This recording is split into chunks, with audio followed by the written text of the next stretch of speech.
Hello guys, this is a review of episode 2 and episode 3 in the Chucky series. We finally get a glimpse into the life of the real life serial killer, Charles Lee Ray, the killer behind Chucky. I think we go back to the 60s when he's around 8 years old. He just came back from trick-or-treating and he notices that the apple that he got has a razor in the middle of it, and he goes to take a bite out of the apple, that he retracts his hand, and then he takes a humongous bite out of the apple, obviously causing him to bleed. But he's not like, I don't want to use the word, but he's not really normal. So he's not like, yeah man, like I bit into the apple. No, he's like smiling a very creepy smile, something that we'd obviously expect from him. And then we go back to the main story, which is Jake. His father just got killed by Chucky, and now Oliver, I'm not really sure about the names, but we're gonna call him Oliver, is this like popular kid that likes Lexy and that Lexy kind of flirts with him. He's hosting a Halloween party and he invites Jake, and Jake is like, oh well, he's kind of like, it's very hard to read these characters because the story's moving forward. I don't know, it's not moving very fast, but I feel like we should get more time with the characters speaking about how they feel, if that makes any sense, because we do see how they are based on the circumstances, the environment that they're in, but we don't really get to hear from their mouth how they're feeling. So I'm kind of like, because it feels like Jake kind of likes him because he was really excited when he got invited there. But anyway, there's a lot of tension going on between Junior and Jake. Junior is his cousin, the one that he lives with now, because obviously he's like, well, you're now in my house, you're here like invading my space and stuff like that. So Jake, when they go back home, they notice that Junior's nanny slash maid has died. So the way that she died was a pretty cool death scene. She opened the dishwasher trying to find the knives, and she notices that the knives are in the dishwasher, but they were facing up instead of down. And Chucky obviously is responsible for this. He ran and just slammed into her, causing her to trip over and fall right into the knives. The police mentioned that it's something that has happened before, because people feel like the knives are going to wash better if they're facing upwards, which is a myth apparently. Sorry, it's really hot in like my throat, but I'm trying to do my best here. So they're suspecting obviously that Jake is behind this, because this is the second like freak murder that has gone on in their town, which is like, obviously, what are the odds? But Jake's uncle and Jake's aunt are like, no, we really don't think that he did it and stuff like that. After that, Junior still decides to go to the party because obviously he doesn't really like, he's not the most caring character in the series. So he goes ahead, and his dad, Jake's uncle's like, hey, like what about Jake? So he rushes over to his Uber and they go to the party. Before that, we see, I forgot to mention that Caroline is Lexy's sister, and I think she's in the spectrum. I think she's a girl with autism. She's obsessed with Chucky. She drew him, colored him beautifully, and obviously Lexy's like jealous of the attention that she's getting. Her mom even mentions that she has more talent in her pinky than Lexy does in her whole entire life, or something like that, which is pretty messed up but accurate with what we've seen. So yeah, and you might be wondering, well, where did she get that idea? Where did she see him? She saw Chucky at the talent show, where Jake is like acting like a ventriloquist and stuff. So they head over to the party, even though Lexy's told by her parents that she's supposed to stay in their house and look over her sister. She sneaks her, well, I wouldn't say sneaks her in, but she takes her to the party unbeknownst to the parents. Then Junior goes, and then Jake notices that Chucky's not there. So even though he was not going to go to the party after what happened, he decides to go to look for Chucky before he commits a crime. And then we get one of the most cute scenes in horror cinema ever. Well, this isn't really a movie, but anyway, Chucky's trick-or-treating with his little bag, and he's wearing a Hello Kitty mask. And fun fact, Devon, the actor that plays Jake's dad and Jake's uncle, he actually mentioned in Instagram, if I'm not mistaken, that they were trying to get Chucky to wear a Casper mask. And that's obviously like a little Easter egg to when Devon played one of the main characters in the Casper movie, which I watched a very, very long time ago. I don't remember, but I think it would have been pretty awesome. It would have been so cool to have that little thing injected in there, but at the same time, I feel like Hello Kitty made Chucky look so cute, and it's like on social media a lot of posts about that because obviously like it's so cute. And Chucky goes trick-or-treating trying to find the house where Lexy's at, because that's his main victim at the moment he wants to kill. And this kind lady opens her door to him, and he gives her an apple with a razor blade. Before she takes a bite, we don't get to see that, but before any of that happens, she tells him where the party is at. And then we notice that she did take a bite out of the apple because the police are at the front door, and she's like, it was this red-haired kid with overalls, and it's a good guy. It's not really that funny, but it's kind of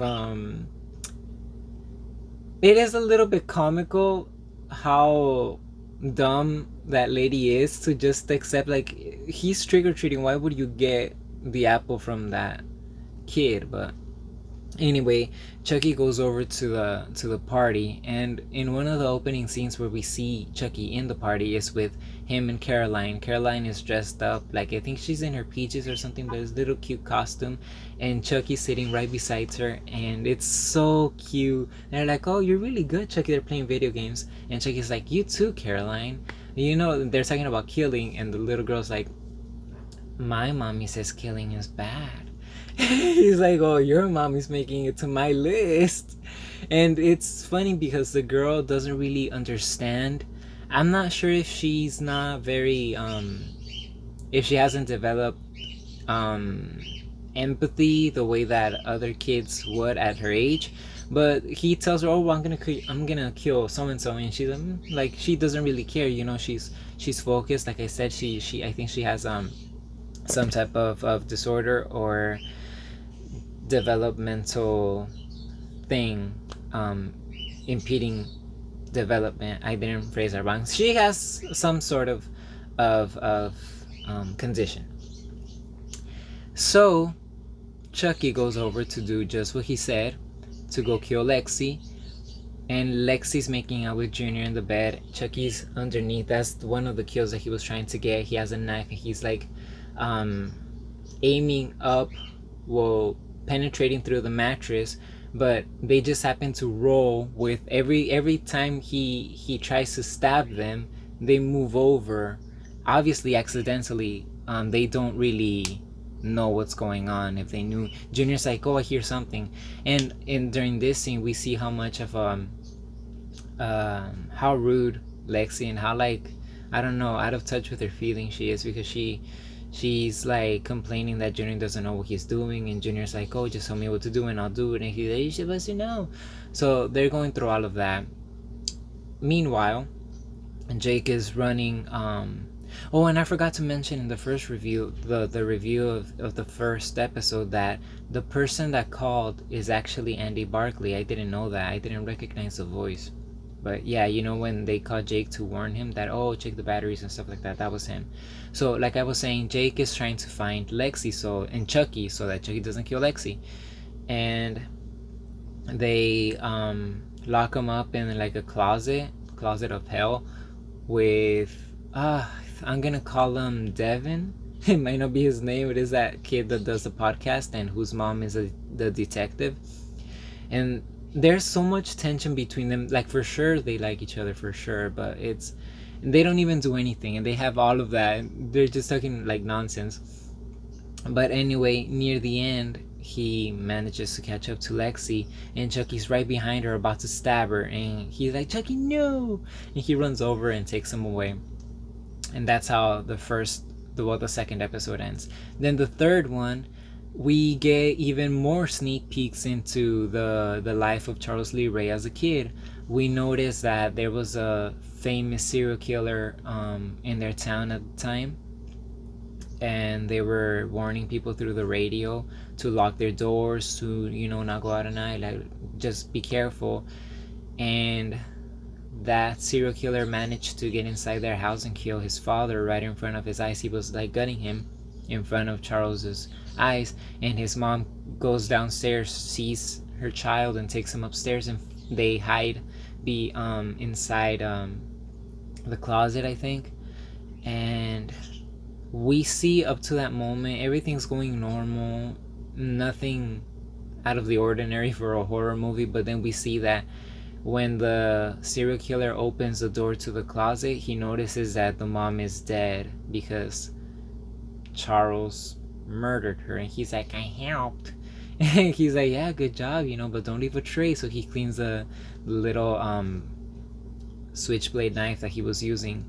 So that gives us a pretty clear view as to how he came to be. Most of the time villains, they're like not born, they're made. But in this case, Charles was born a killer because he didn't really have a reason. I mean, not that we didn't see a clear motive. He's just a killer. It's in his DNA. Back to the main story.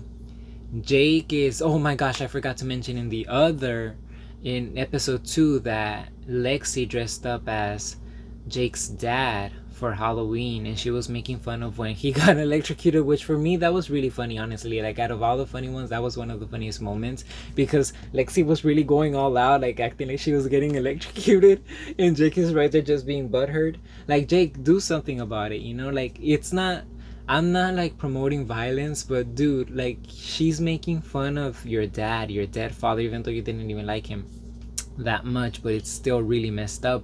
And to add to like all the other times that she was messed up to, like, just go over and push her at least, or slap her or something, that's a lot less than what Chucky wanted to do, or let Chucky kill her. Anyway, Chucky's talking to Jake,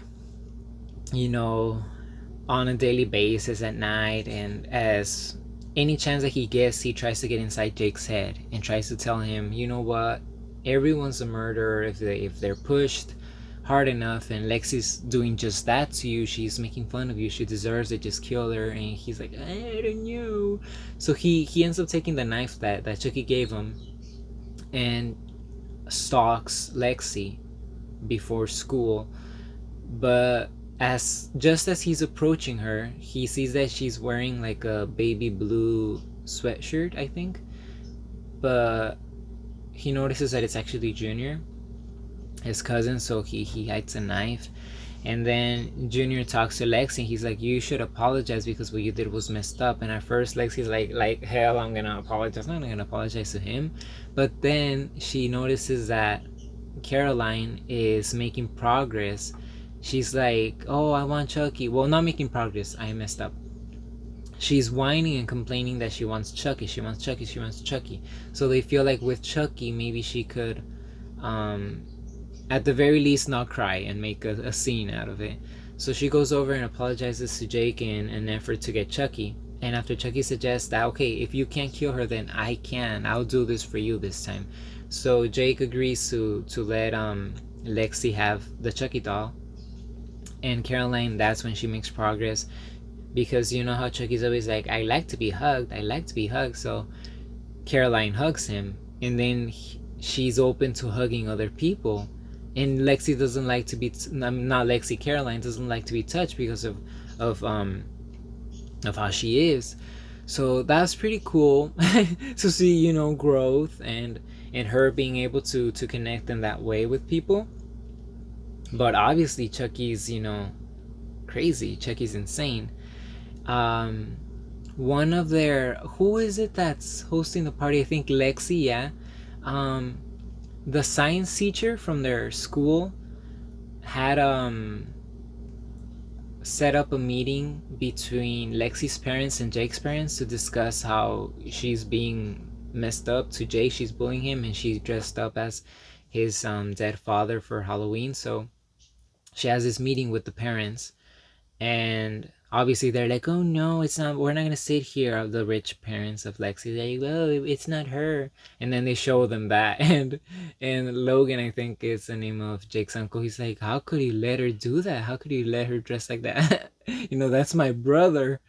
And in the meantime, the kids, like I said, Lexi's home alone with Caroline, and she invites her friends over for a rave, and one of those parties where you have your headphones on and you listen to your own particular music. I think that's what it is. I haven't been to one, obviously.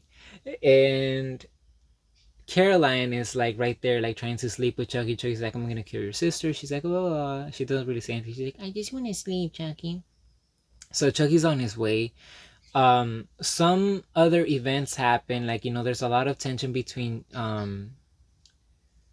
Jake and Devon. Like I said, even more so, they're really really focusing on not focusing, but they're really playing on the fact that they do like each other, even though Devon doesn't speak clearly to his mom about who he is, even though his mom suspects it. On top of being his mom, she's a detective, so I mean, one would figure. But anyway, fast forward to near the end of the rave, where Chucky's waiting for Lexy outside the door. He's like, "I got you," and he stabs her, but it's actually Oliver, the cool kid. And he's like, ah, he starts screaming, and he starts stabbing him harder and harder and faster, faster.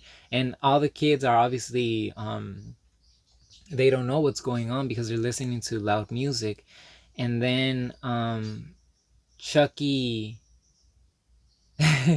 Chucky sees Lexy, and he's like, "This is for Jake, you." And then they bleep it, which is something that a lot of people are like wondering, what did he tell her? What did he say? We don't know because they bleeped it, and it's hard to read the words coming out of the lips of a doll. That's a very cool scene. It looks CGI, so that's kind of disappointing. If it's not, then it's just so beautifully shot, and maybe the colors are like oversaturated. I don't know, but it's a very cool shot. But it looks like he's not like, the practical doll. But it's really cool. He's like staring at Lexy, and there's fire behind him and everything. And the fire's catching on, to the whole house, and the kids don't know, and that's how that one ends, the third episode. So far, I'm really enjoying the series. I think that it's gonna get crazier. Like, I'm happy with the first, 3 episodes. They're fine, but I really want more guts. I want more of that, more creative kills. They're more savage moments, and obviously I'm looking forward to the return of Jennifer Tilly's character. Along with the other ones from the first and second movie, Andy, and I forgot the girl's name, his sister. Yeah, his foster sister. But yeah, it's so far so good. It's very interesting. I really wonder where Devin is gonna go. I feel like it's so frustrating to see kids that have the support of their parents and everything. Oh, by the way, Devin's mom prohibited that he hangs out with Jake, but before that she was very accepting, and that's what I'm referring to. Like, when they're very open-minded and you're just like, I can't judge, you never know how hard it is for people, even though they are accepted, quote unquote. But I don't know. I think like Devin should make a move, if not Jake. But I don't know. It's complicated. And then I'm still very curious with why is Junior so angry towards Jake? Like, what is it? There has to be something, because it doesn't make sense the way that he reacts every time he's near Jake, because they're cousins. But I think that's it for this one. Like I said, I'm enjoying everything. It's really really fun. It has its funny moments, and it has some solid kills. Looking forward to more of those, and hopefully I get to see some of the movies so that I can review a movie and an episode at the same time. But I think it's going well for now. Thank you for watching. Oh, my rating, I almost forgot. I would give episode 2 a rating of 8 out of 10, and the third episode, I think an 8 out of 10 as well. I think it deserves an 8 out of 10, because it could be better, but it's still very very good. All right, now that's it for this one. Thank you for watching.